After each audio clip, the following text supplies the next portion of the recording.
And people say, yes, what's the difference? You know, the Bible's just another book. No, first off, that's wrong. The Bible's not a book. The Bible's 66 books. 40 different people wrote it. Over 1,500 years. There's never been a book like that in history. Ever. Does that make it the Word of God? No. It just means it's worth considering. Because there's never been a book like this. Gives you some reason to consider it over the others. Well, how about history? For hundreds of years, archaeology has used the Old Testament and New to find buildings, to find people, to find civilizations, to find kings that didn't exist or they didn't think they did. And suddenly the Bible said they're there and they dug it up and there it was. Does that make it the Word of God? No. It means it's historically accurate. Real people really existed and really wrote down what they saw. It's worth considering. And then they said, we're going to have God show up. And lots of people said that. Lots of religions say it. Don't worry, we'll prove it as a rational God would do. I will do prophecies. I will show that I'm not trapped in linear time, that I can see beyond where you are. I will give prophecies to tell you what the guy, when I show up, when God appears on earth to reveal himself, I'll show you what he's going to look like. Over 300 prophecies. And then a man showed up one day named Jesus. And he said, I'm that guy. And he fulfilled all 300 prophecies. That's impossible. People could say, well, yes, they just wrote it afterwards and filled it all in. But we know that the first Greek translation of the Old Testament was done 250 years before Jesus was born. So how could they possibly know that he'd be born in Bethlehem? How could they possibly know he was going to be crucified when crucifixions didn't even exist as a capital punishment yet? How could they know that he'd be betrayed for 30 pieces of silver 250 years before there was a Jesus? Does it make it the Word of God? No, but it's starting to get close. And then Jesus said he would fulfill these things and did miraculous things to prove I'm not just a guy talking like everybody else. Look what I've done. And some people believed and some didn't. That's how humans are. And then he said this, I'm going to prove it to you. I'm going to die. And I'm going to come back to life. Nobody's ever done that. And he died.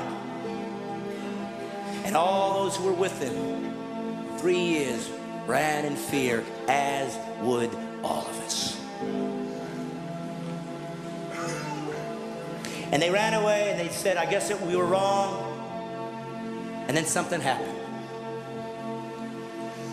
Something happened that made all these guys come back and be willing to be martyred for this belief system, except for one. Of course, John was sent off, but everybody died a martyr's death. What was it for? Because they thought they were going to get rich? There was no riches here. There was no riches. The Roman government hated them. They wanted them destroyed. They'd use them as people that could be eaten alive by animals for sport and entertainment.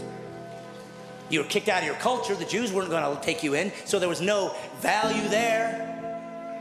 There was nothing good here. There was nothing here to gain. And they all still died for what? Because they found a new religion? No, for one reason. They said this. I saw him die, and I saw him come back. And that's it. You don't have to believe it. And why did he die? So he could have a perfect life? No, so you didn't have to go to hell. Well, I don't believe in a God who would send people to hell. He didn't give hell for you. That's what's great about Christianity. It gives you all the answers. Hell was created for the devil and his angels.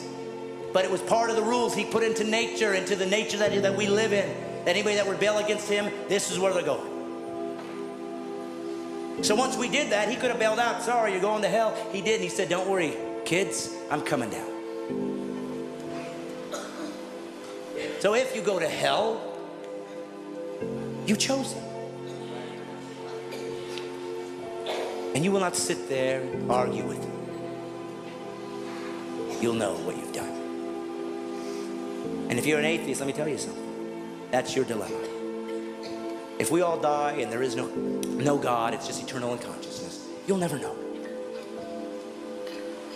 But if you're wrong, you'll know forever.